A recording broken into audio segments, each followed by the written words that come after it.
Bonjour, Monsieur Mialache. Merci de nous recevoir aujourd'hui.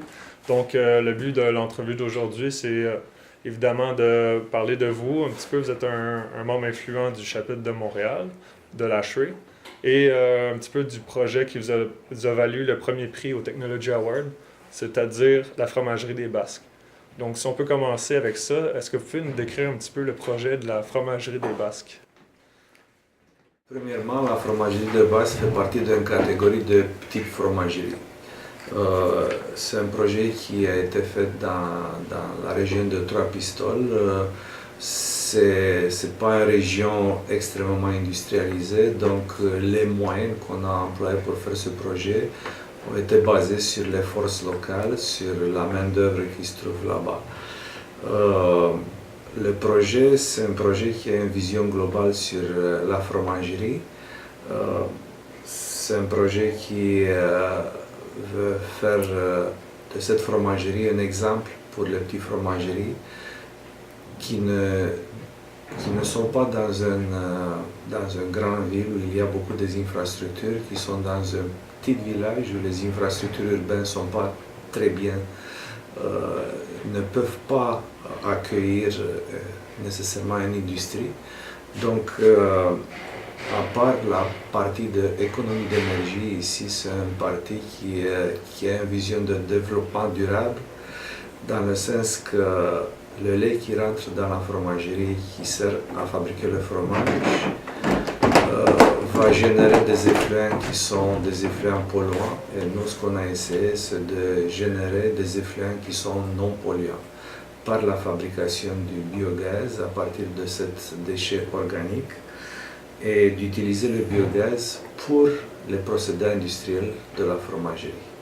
En même temps, toute l'infrastructure mécanique de la fromagerie a été renouvelée, a été rebâtie sur une vision globale, dans le sens qu'on a des clients et on a des sources, soit de chauffage, soit de refroidissement, et puis que les sources ne sont pas nécessairement de grande capacité, mais que les clients doivent être desservis dans tout le temps. Donc on a eu besoin d'accumuler l'énergie, et puis que cette énergie qui est accumulée au fur et à mesure soit acheminée aux clients là quand les clients ont besoin.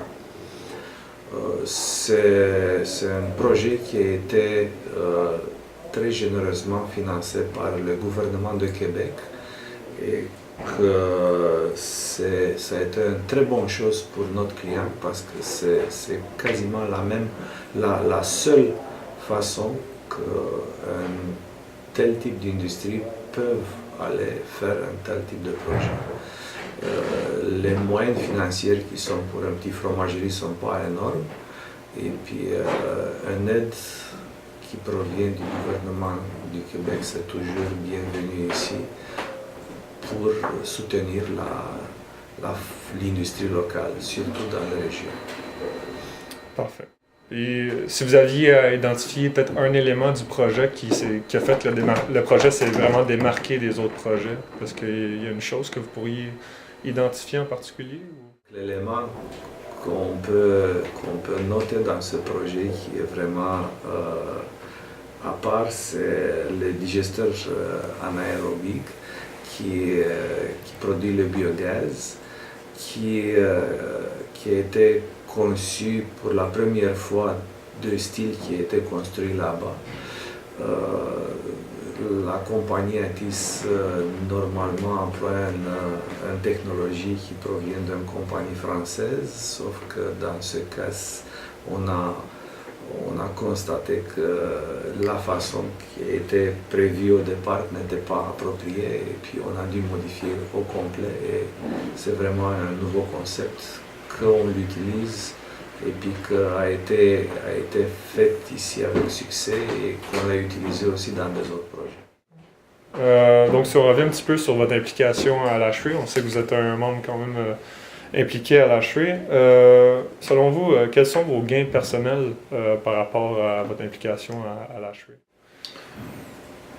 Premièrement,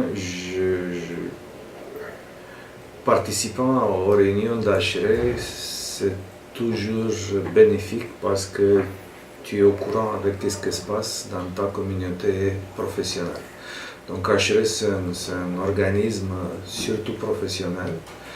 Nous, comme professionnels, on fait partie d'un groupe qui vont faire des projets relativement qui sont communs, qui ont des éléments communs, et puis c'est toujours bien de savoir c'est quoi que nos confrères font et puis c'est quoi qui est nouveau dans l'industrie pour être à jour, pour qu'on puisse appliquer dans le projet qu'on fait des choses qu'on peut apprendre de nos confrères et puis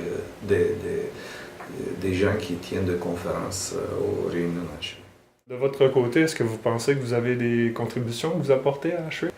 Les projets qu'on les fait. Donc ça indirectement, c'est une contribution qu'on peut considérer à la communauté de... Ça vous permet de partager votre expérience avec les autres, puis de montrer la technologie que vous avez utilisée. Absolument, et puis que aussi c'est pour les autres gens enrichissant, mais c'est pour moi aussi enrichissant parce que si tu as des questions, peut-être que tu peux aller voir que ce sont des choses que tu pourras le faire mieux. Par rapport à HRE dans le domaine de la mécanique du bâtiment, quelle est son importance d'après vous? HRE, c'est une référence. C'est une référence surtout parce que HRE, c'est l'organisme qui établit des standards dans l'industrie. Donc, comme professionnel, on est toujours obligé d'avoir des normes qu'on doit appliquer et puis qui sont établies par HRE. Donc, implicitement, c'est d'ici que ça vient l'importance qui est vraiment grande de HRE dans notre métier. Si on regarde le chapitre de Montréal, quelle est son importance pour le rayonnement d'HRE à travers toute la communauté professionnelle?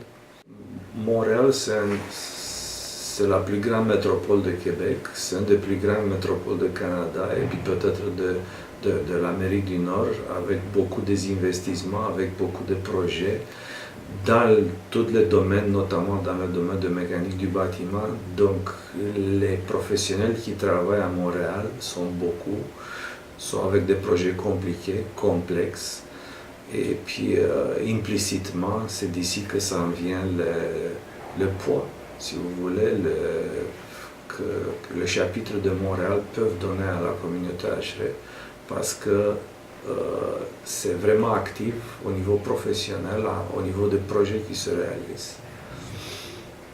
Finalement, pour terminer, peut-être une question ouverte pour vous. Auriez-vous des idées pour accentuer l'influence du chapitre de Montréal sur la communauté professionnelle?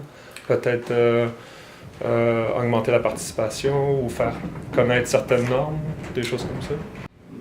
Les normes sont assez bien présentées dans les réunions HRE.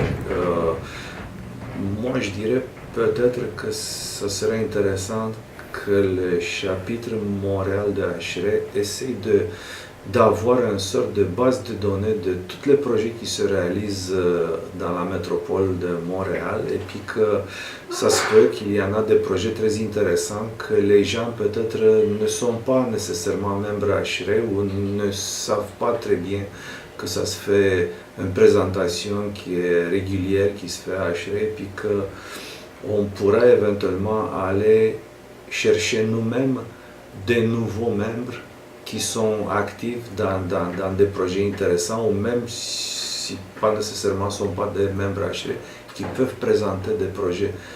Je dirais la façon la plus directe que le chapitre de Montréal peuvent s'imposer dans la communauté HRE, c'est par les réalisations, et puis les plus directes réalisations, les plus visibles sont les projets. Si on présente plus de projets, on a plus de chances de montrer au monde qu'on est des gens corrects dans la communauté de mécanique du bâtiment. Écoutez, M. Mialache, c'est tout. On a fait le tour de ma liste de questions. Merci beaucoup de votre temps, votre implication à l'HRE. C'est très apprécié, puis je pense que vous méritez pleinement le prix que vous avez reçu. Je vous remercie très bien, vous êtes très gentil. Merci.